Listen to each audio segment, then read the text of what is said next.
बिस्मिल्लाहिर्रहमानिर्रहीम। अस्सलाम वालेकुम नाज़रीन, आप यूट्यूब चैनल देख रहे हैं। मैं इमरान ख़ान हूँ। सबसे पहले तो एक चीज़ मैं आपके सामने रख देता हूँ ताकि पिक्चर और क्लियर हो जाए। इसमें हमाद अज़हर ने भी एक स्टेटमेंट दिया है, शिबली फ़राज का एक स्टेटमेंट है, पाकिस्तान तहरीक इंसाफ इस पर बात कर रही है। लेकिन हतमी बात जब सहाफ़ी मिलेंगे इमरान ख़ान साहब से और वहाँ इमरान ख़ान साहब से सवाल किया जाएगा तो फिर पता चलेगा, क्योंकि वीकेंड था, इमरान ख़ान साहब से मुलाकातें हो नहीं पा रही थी, केसेस नहीं लगे हुए थे।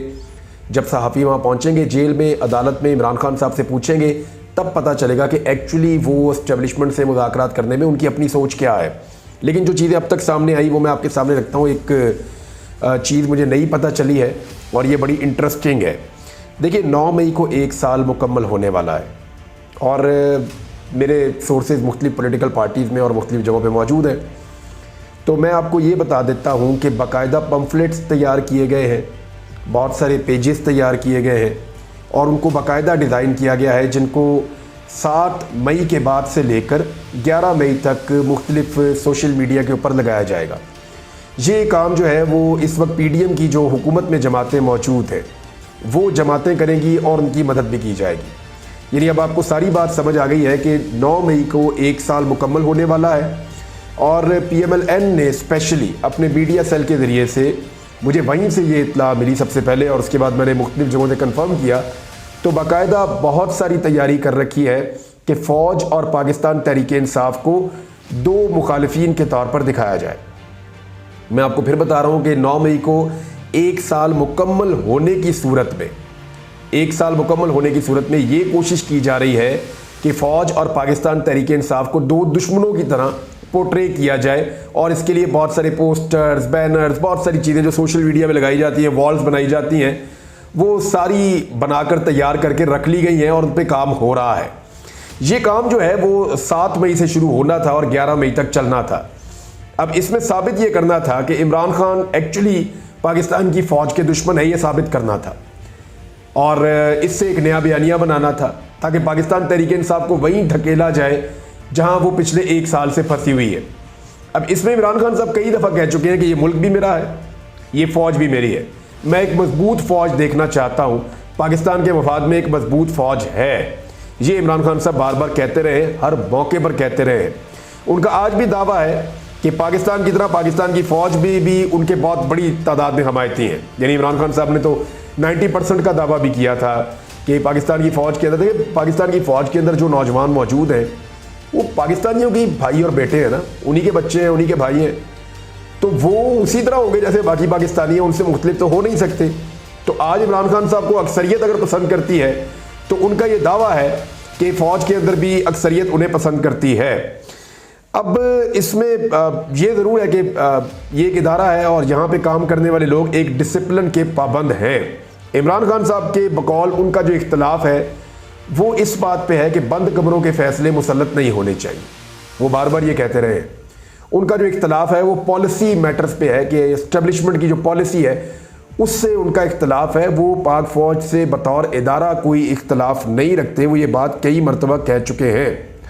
अब जो एक बड़ा बयानिया तैयार किया गया था, जब ये चीज़ सामने आई कि इमरान खान साहब तो बात करने के लिए तैयार हैं और इस मौके पर यह बात कहना ये बहुत इंपॉर्टेंट था कि इमरान खान की तो कोई दुश्मनी नहीं है, वो तो बात कर सकते हैं, मौजूदा एस्टेब्लिशमेंट से बात कर सकते हैं, क्योंकि सारी पावर बकौल पाकिस्तान तहरीक इंसाफ उन्हीं के पास है। ये सुनने में गैर जमहूरी लगता है, एक्चुअली ये है भी। जो पॉलिटिकल पार्टीज इमरान खान साहब को डकैती मार के आई हैं, 3 पॉलिटिकल पार्टीज, उनके बारे में तो बहुत क्लियरली उन्होंने कह दिया इमरान खान साहब ने और उनकी पार्टी ने कि PMLN से, पीपल्स पार्टी से और MQM से जिन्होंने हमारा मैंडेट चोरी किया है उनके साथ तो हम बात नहीं करेंगे।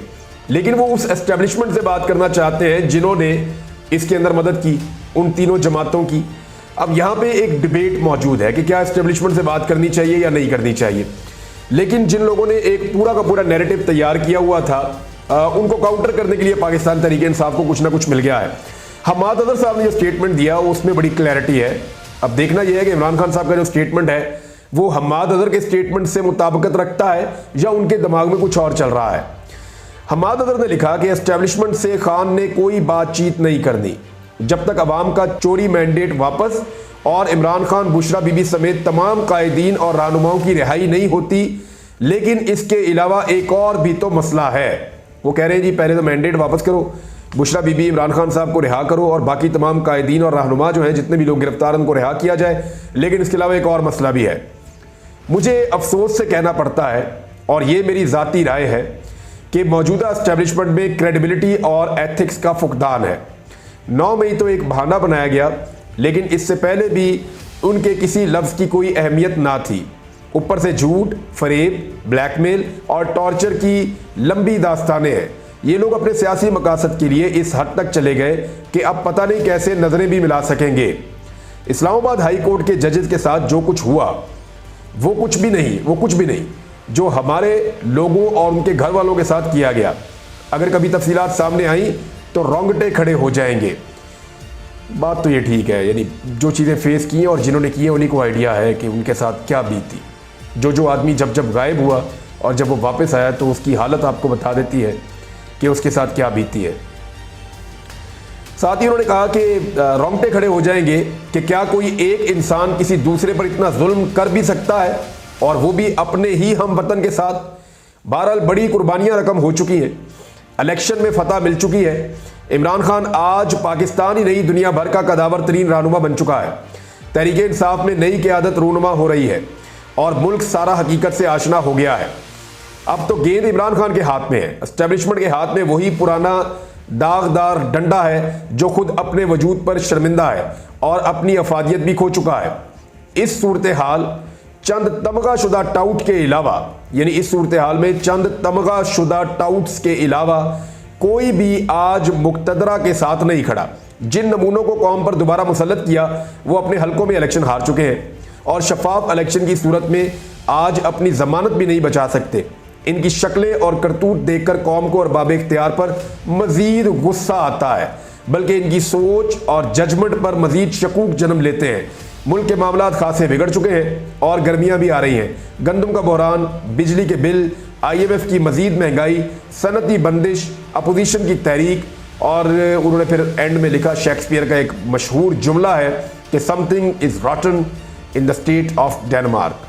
तो ये जनाब हमाद अदर साहब का ट्वीट है। इससे आप मतलब समझ सकते हैं कि पार्टी के अंदर एक ये भी सोच मौजूद है।